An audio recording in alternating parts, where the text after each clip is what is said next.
Dans la nuit du 8 mars 2014, un vol de Malaysia Airlines transportant 239 personnes s'est volatilisé. Pas d'appel de détresse, pas d'épave, rien. Juste le silence. Pendant plus de 10 ans, les experts ont dépensé plus de 200 millions de dollars à scanner le fond des océans, sans rien trouver. Mais aujourd'hui, un ingénieur britannique à la retraite, Richard Godfrey, affirme avoir percé le mystère en utilisant des signaux radio faibles, presque invisibles, que personne d'autre n'avait pensé à vérifier. Certains scientifiques jugent cela impossible. D'autres sont stupéfaits. S'il a raison, nous savons enfin où repose le MH370. Alors, qu'a-t-il trouvé? Cette nouvelle méthode tient-elle la route, et l'épave est-elle vraiment là? Allons-y. La nuit où l'avion a disparu. Vous pensez peut-être connaître l'histoire du MH370. Ou du moins, vous le croyez. Un avion décolle, s'enfonce dans la nuit, et puis, plus rien. Mais la vérité est bien plus complexe, bien plus glaçante, et honnêtement, elle soulève plus de questions qu'elle n'apporte de réponses. Remontons le temps. Le 8 mars 2014, le vol MH370 de Malaysia Airlines, un Boeing 777, décolle de Kuala Lumpur juste après minuit, à minuit 41 précisément. L'avion est plein à craquer avec 239 personnes, des voyageurs d'affaires, des touristes, des familles entières en route pour Pékin. Pendant la première demi-heure, tout semble banal. Montée fluide, échange de routine avec le contrôle aérien. Rien d'alarmant. Puis viennent les derniers mots entendus depuis le cockpit. À 1h19, le contrôleur malaisien demande à l'équipage de contacter le Vietnam en entrant dans leur espace aérien. La réponse du pilote? Calme, comme toujours, bonne nuit, Malaisian 370. 2 minutes plus tard, à 1h21, le transpondeur de l'avion s'éteint. C'est l'appareil qui transmet l'identité, l'altitude et la vitesse de l'avion au contrôle aérien.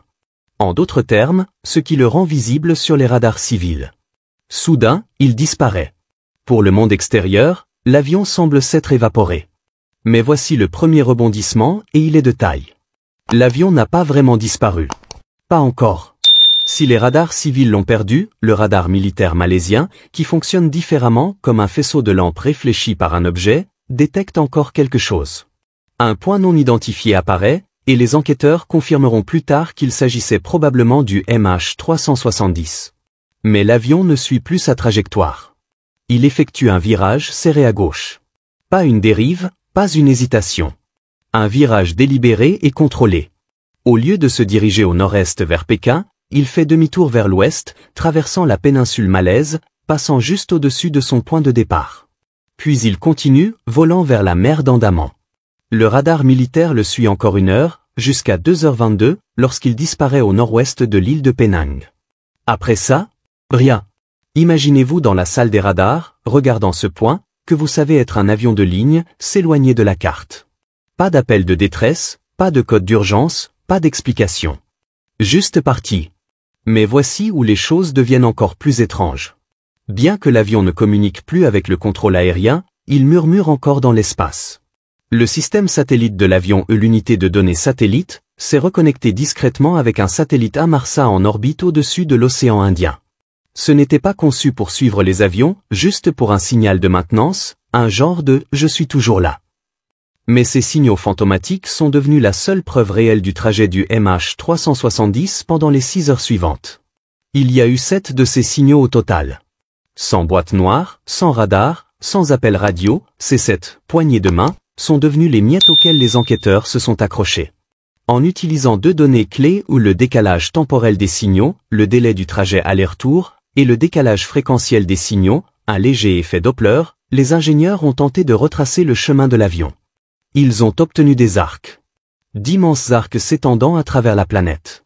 L'un pointait au nord, à travers l'Asie. L'autre plongeait au sud, dans l'immense vide de l'océan Indien. La route nord a été vite écartée. Trop de radars, trop de militaires surveillant cet espace aérien. Quelqu'un aurait remarqué un Boeing hors de contrôle. Toute l'attention s'est donc tournée vers le sud. Cela a conduit à ce qu'on appelle le 7e arc, la dernière ligne tracée à 8h19, lorsque le dernier signal est arrivé. Selon les calculs, c'est là que le MH370 a probablement épuisé son carburant, s'écrasant quelque part le long de cette courbe isolée dans l'océan Indien. Ainsi a commencé l'une des recherches les plus vastes et coûteuses de l'histoire de l'aviation. Des dizaines de navires, d'avions, plus tard, de drones sous-marins ont fouillé une zone de 120 000 km² de fond marin, à peu près la taille de la Pennsylvanie, pour donner une idée. Ils ont passé des années à scanner l'océan. Et qu'ont-ils trouvé? Rien. Enfin, pas tout à fait rien. Avec le temps, quelques débris ont échoué sur les côtes. Une ailette à l'île de la Réunion. Des panneaux intérieurs au Mozambique. D'autres morceaux à Madagascar. Mais aucun de ces débris n'a fourni une preuve décisive. Pas de boîte noire, pas d'enregistreur de vol. Pas de vraie réponse. La recherche était dans l'impasse. Les données Inmarsat semblaient brillantes au début, mais si elles étaient si précises, pourquoi menaient-elles à un océan vide? Cette question hante encore beaucoup de monde. Quelque chose dans l'histoire officielle ne collait pas. Dans ce vide sans épave claire, sans explication claire, une vague de théories a émergé. Certaines farfelues, d'autres terriblement plausibles. Mais l'une des voix les plus intrigantes dans ce mystère est celle de Richard Godfrey, qui affirme avoir localisé le MH370 et qui a stupéfié le monde avec sa preuve. L'histoire que tout le monde a cru, mais n'aurait pas dû. Voici le problème. Quand on enlève tout le bruit, l'histoire officielle du MH370 est en réalité assez simple. Trop simple, peut-être. Dans les années qui ont suivi la disparition, les enquêteurs, les médias et même certains experts en aviation se sont accrochés à une explication. La voici, le capitaine Zahari Ahmad Shah, un pilote chevronné de 53 ans avec plus de 18 000 heures de vol, aurait détourné son propre avion. Selon cette version, il aurait calmement désactivé les systèmes de communication, effectué un demi-tour brusque au-dessus de la Malaisie, dépressurisé la cabine pour que tout le monde à bord s'évanouisse, puis continué à voler vers le sud pendant près de 7 heures. Une fois le carburant épuisé, le Boeing 777 se serait posé doucement dans l'océan Indien, dans ce que certains appellent vol fantôme ou vol zombie. Sur le papier, cela ressemble à une histoire glaçante digne d'Hollywood, un pilote respecté devenant le méchant, entraînant 239 personnes vers la mort. Mais le problème, c'est qu'en examinant les preuves de près, cette théorie bien nette s'effondre de 3 manières majeures. D'abord, les données satellites, qui sont la base de toute la théorie officielle.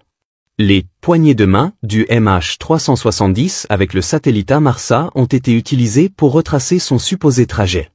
Mais les dernières données, à 8h19, montrent quelque chose d'étrange. Le décalage fréquentiel des signaux, BFO, suggère que l'avion ne glissait pas doucement, comme un appareil en panne tentant un amérissage contrôlé. Les chiffres indiquent plutôt une chute brutale, une accélération soudaine vers le bas. Pensez à un piqué, pas à une glisse calme. En 2016, le Bureau australien de la sécurité des transports a examiné ces BFO et a conclu que l'avion pouvait descendre à une vitesse de 15 000 pieds par minute. Ce n'est pas un atterrissage contrôlé. C'est une chute libre. Cela rend la théorie du suicide du pilote, ou du vol sans carburant, très fragile. Ensuite, il y a les débris, ou plutôt, les rares débris que nous avons. Le premier morceau confirmé, un flaperon, a été retrouvé en juillet 2015 sur l'île de la Réunion. Depuis, environ 3 douzaines de fragments, certains confirmés, d'autres probables, ont été récupérés sur les côtes de Madagascar, du Mozambique, de Tanzanie, de Maurice et d'Afrique du Sud. Point important, le flaperon n'était pas dans l'état attendu pour un amérissage contrôlé. Son bord de fuite était déchiqueté, comme s'il avait subi des dommages par flûter, ce qui arrive quand une surface de contrôle vibre violemment dans un flux d'air à haute vitesse. Les volets étaient également rétractés, ce qui signifie que l'avion était en configuration de croisière, pas prêt pour un atterrissage. D'autres débris, comme une section de volet trouvée en Tanzanie, montraient des signes de fracture par surcharge, suggérant un impact violent à haute énergie. Si l'avion avait effectué un amérissage intentionnel, on s'attendrait à des volets déployés, à plus de débris intacts, peut-être même à des sections de fuselage flottantes. Au lieu de cela, les fragments indiquent une destruction brutale. Et enfin, la plus grande faille, la recherche elle-même. Les gouvernements ont dépensé des centaines de millions de dollars à fouiller l'océan Indien, cartographiant plus de 120 000 km² de fond marin. Mais voici le hic, toute l'opération reposait sur une chaîne d'hypothèses. Les enquêteurs supposaient que les signaux satellites traçaient un chemin précis, que la consommation de carburant correspondait exactement au modèle, que le pilote automatique maintenait l'avion en vol droit jusqu'à l'épuisement du carburant, et que le 7e arc était une vérité absolue, une ligne étroite au milieu de nulle part où l'avion devait être. Mais les hypothèses sont dangereuses. Année après année, alors que les navires et drones sous-marins ne trouvaient que des crêtes volcaniques et des tranchées profondes, la vérité devenait évidente, ils cherchaient au mauvais endroit. C'était un cas classique de biais de confirmation, croire si fort en une théorie qu'on tord chaque preuve pour qu'elle corresponde. L'histoire du « suicide du pilote » était simple et accrocheuse pour les gros titres, mais les preuves réelles étaient confuses et contradictoires. Où cela nous mène-t-il? Quand la recherche officielle a été suspendue début 2017, les gens étaient frustrés, en colère, désespérés. Les familles des victimes n'avaient toujours pas de réponse. Les experts en aviation admettaient leur perplexité. Et le public se retrouvait avec une histoire qui ne tenait pas. Si l'explication simpliste sur le capitaine Zahari n'était pas correcte, alors quoi? Les données satellites avaient-elles été mal interprétées? Les débris pointaient-ils vers un tout autre type de crash? Ou existait-il une autre méthode, une technologie négligée, capable de suivre le MH370 plus précisément que tout ce que les équipes officielles avaient essayé? C'est là que Richard Godfrey entre en scène. Cet ingénieur aérospatial britannique à la retraite, passionné par les énigmes, a décidé d'adopter une approche totalement différente. Alors que les gouvernements restaient fixés sur les signaux satellites, Godfrey posait une question que personne d'autre n'avait osé poser. Et sa réponse allait bouleverser tout ce que nous pensions savoir sur le MH370. L'idée folle de Richard Godfrey, qui n'est peut-être pas si folle. 2 ans après que beaucoup avaient abandonné l'espoir de retrouver le MH370, un homme dans la soixantaine, assis tranquillement dans son bureau, se posait une question si étrange qu'elle semblait le début d'une mauvaise blague. Et si un avion disparu pouvait être suivi, non pas par des satellites, ni par des radars, ni même par des technologies militaires, mais par des amateurs de radio bricolant dans leur garage? C'est la question que Richard Godfrey, ingénieur aérospatial britannique à la retraite, a commencé à se poser environ 2 ans après la disparition. Alors que les gouvernements dépensaient des millions dans des recherches infructueuses, Godfrey n'était pas satisfait. Il avait passé sa vie à résoudre des énigmes d'ingénierie, et celle-ci était la plus grande qu'il ait jamais rencontrée. Il s'est plongé dans une technologie presque inconnue en dehors de la communauté des radioamateurs, le WSPR, ou Weak Signal Propagation Reportée, rapporteur de propagation de signaux faibles. Inventé dans les années 2000, ce système permet à des milliers de radioamateurs à travers le monde d'envoyer des signaux radio très faibles, souvent moins d'1 watt, à peine l'équivalent d'une veilleuse, qui rebondissent sur l'ionosphère et voyagent sur des milliers de kilomètres. Imaginez le WSPR comme une gigantesque toile d'araignée tendue autour du globe. Chaque fil est un de ces faibles signaux, voyageant entre 2 stations. La plupart du temps, cela aide les amateurs à mesurer la portée de leurs signaux.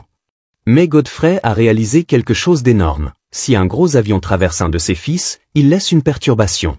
Cela ne semble pas spectaculaire, juste une légère baisse de la puissance du signal ou un petit décalage de fréquence, parfois moins d'1 décibel.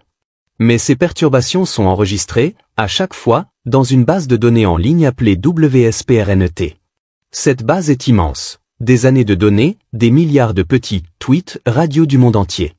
Godfrey s'est dit, si le MH370 a vraiment traversé l'océan Indien cette nuit-là, il a dû croiser des dizaines de ses fils invisibles. Et s'il pouvait trouver ces perturbations, il pourrait retracer le trajet de l'avion comme un sentier de miettes. Il s'est mis au travail. Ce n'était pas un projet de week-end, c'est devenu une obsession. Pendant 3 ans, il a épluché les archives WSPRNet, soit plus de 200 milliards de lignes de données brutes. Il a dû créer un logiciel sur mesure pour filtrer les fausses alertes, tempêtes solaires, interférences de fond ou chaos normal de l'ionosphère. Et lentement, un tableau a commencé à se dessiner. Dans la nuit du 7 au 8 mars 2014, lorsque le Boeing 777 a disparu, Godfrey a trouvé environ 130 anomalies WSPR au-dessus de l'océan Indien. Pas du bruit aléatoire. Pas explicable par la météo ou les interférences radio. Lorsqu'il les a tracées sur une carte dans l'ordre chronologique, elles formaient une trajectoire. Cette trajectoire commençait exactement là où le radar militaire malaisien avait perdu l'avion. De là, elle s'incurvait vers le sud-ouest, puis plein sud, exactement le type de virage soupçonné par les enquêteurs, mais avec beaucoup plus de précision. Et la piste ne s'est pas simplement estompée. Elle s'est terminée à un point précis, 29,128 degrés sud, 99,934 degrés.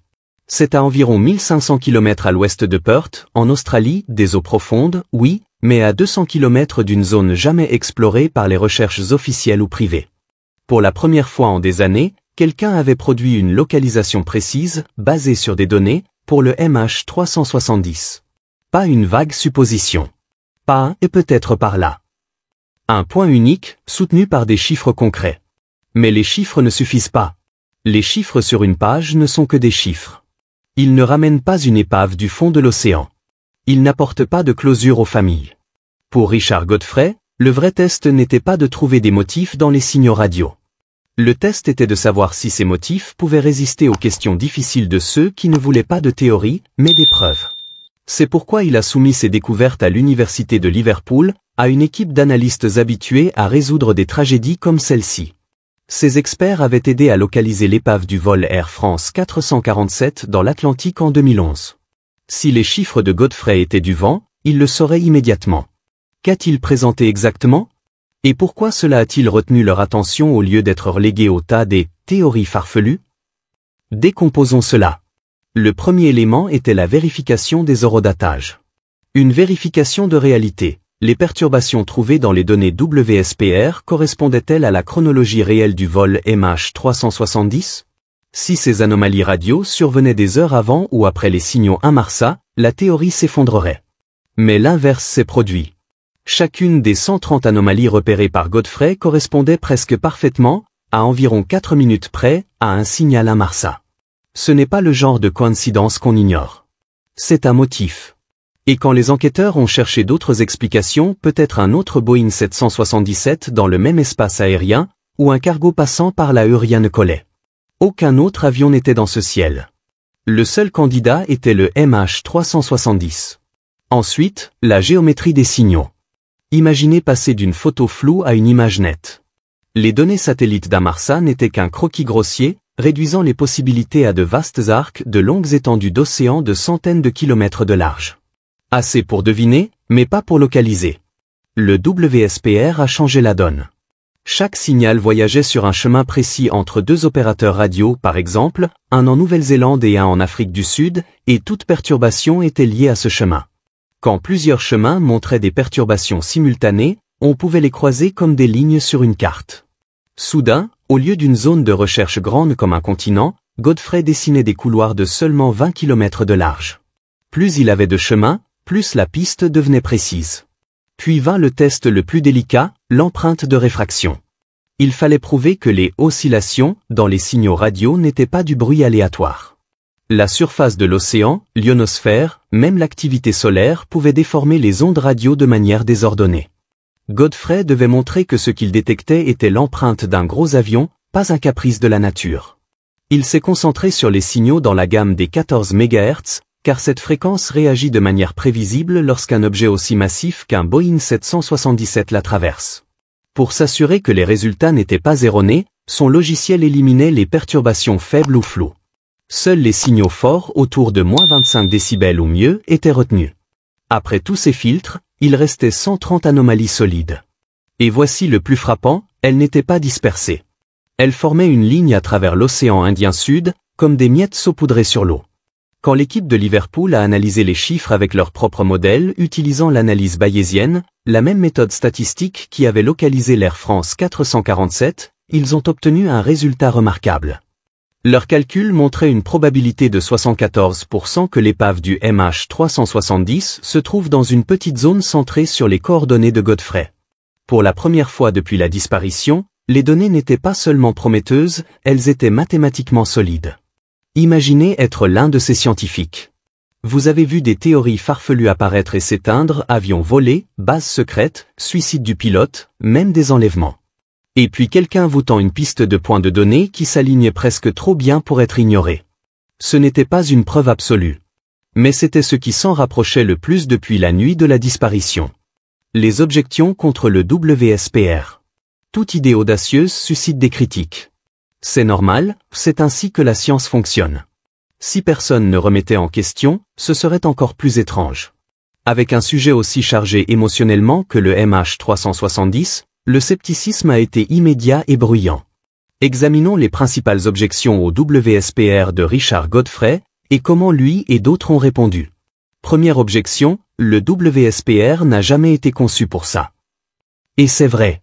Le WSPR, ou Whisper, comme l'appellent les radioamateurs, n'a pas été créé pour suivre des avions disparus. Il était destiné aux amateurs qui voulaient faire rebondir des signaux sur l'atmosphère. Rien de plus. Mais voici le retournement, la science est pleine d'outils utilisés de manière imprévue. Les rayons X, découverts par hasard par Wilhelm Röntgen en expérimentant avec des rayons cathodiques à la fin des années 1800. La pénicilline, un coup de chance quand Alexander Fleming a remarqué une moisissure tuant des bactéries en 1928. Même le GPS, qu'on utilise pour trouver un café, était à l'origine un système de navigation militaire. Oui, le WSPR n'était pas conçu pour trouver des avions. Mais la physique derrière, la façon dont les ondes radio se courbent, se dispersent ou sont perturbées quand quelque chose de gros les traverse ou est solide, établi depuis des décennies. Même Joe Taylor, lauréat du prix Nobel et inventeur du WSPR, a admis que les avions peuvent perturber ces signaux. Il était plus prudent sur la possibilité de localiser précisément, mais le principe de base? Inattaquable. Et Godfrey ne s'est pas arrêté à la théorie. Il a effectué un test en conditions réelles. En novembre dernier, son équipe s'est associée à l'université de Liverpool et a affrété un Boeing 777. Ils l'ont fait voler le long du couloir présumé du MH370 au-dessus de l'océan Indien. Pendant ce temps, des stations WSPR dans le monde entier écoutaient. Et devinez quoi? Les perturbations sont apparues exactement là où l'avion se trouvait, presque à la minute près. Ce n'était pas juste des calculs sur un bout de papier. Le système fonctionnait en temps réel. Deuxième objection, Godfrey change sans cesse la cible. En surface, c'est vrai. Ses premiers calculs, il y a quelques années, pointaient vers un site de crash plus proche de 33 degrés sud. Puis 34. Puis enfin 29 degrés sud. Les critiques ont sauté sur l'occasion, disant que cela ressemblait à des suppositions. Mais en science, ajuster sa réponse avec de meilleures données n'est pas un échec, c'est du progrès. Quand Copernic a proposé que la Terre n'était pas le centre de l'univers, ses calculs n'étaient pas parfaits. Il a fallu d'autres astronomes pour affiner le modèle. Même chose ici. Godfrey n'a pas lancé des fléchettes sur une carte. Chaque changement est survenu parce que plus de données WSPR devenaient disponibles et que les algorithmes s'amélioraient. Avec le temps, la zone d'incertitude s'est réduite. Et depuis plus de 14 mois consécutifs, la cible est restée fixe à 29 degrés sud. C'est énorme. Cela signifie que les ajustements sont terminés, ou le modèle ne bouge plus. Cette stabilité a fini par convaincre que ce n'était pas un jeu de devinettes. Troisième objection, celle qu'on ne peut pas totalement balayer, on n'a toujours pas trouvé d'épave à cet endroit précis. C'est juste. Tant qu'on n'aura pas extrait une aile ou une boîte noire du fond marin, tout reste théorique. Mais renversons la perspective. Au lieu de commencer par la théorie, regardons les débris que nous avons. Rappelez-vous le flaperon retrouvé à La Réunion en 2015, confirmé comme provenant du MH370. Plus tard, d'autres débris sont apparus au Mozambique, à Madagascar, en Tanzanie. Ce n'étaient pas des débris aléatoires, des pièces de Boeing 777 liées directement à l'avion disparu. D'où venaient-elles? C'est là que les océanographes sont intervenus.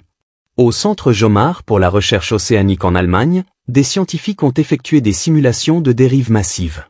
Ils ont lâché des messages dans une bouteille, virtuels dans des modèles des courants de l'océan Indien et ont observé où ils échouaient.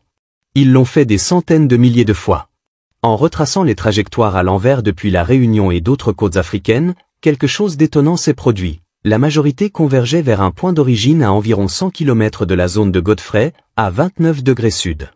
Pas une vague zone. Pas la moitié de l'océan. Une zone précise. C'est le genre de confirmation indépendante qu'on ne peut pas ignorer. Résumons. On a dit que le WSPR n'était pas fait pour ça vrai, mais la physique est valide et testée. On a dit que le site de crash changeait, vrai, mais seulement parce que les données s'amélioraient, et maintenant c'est stable. On a dit qu'il n'y avait pas d'épave vraie, mais les analyses de dérive pointent directement vers cet endroit. À chaque objection, les preuves répondent plus fort. Et voici où ça devient vraiment intéressant. Pour la première fois depuis des années, ce ne sont pas juste des paroles.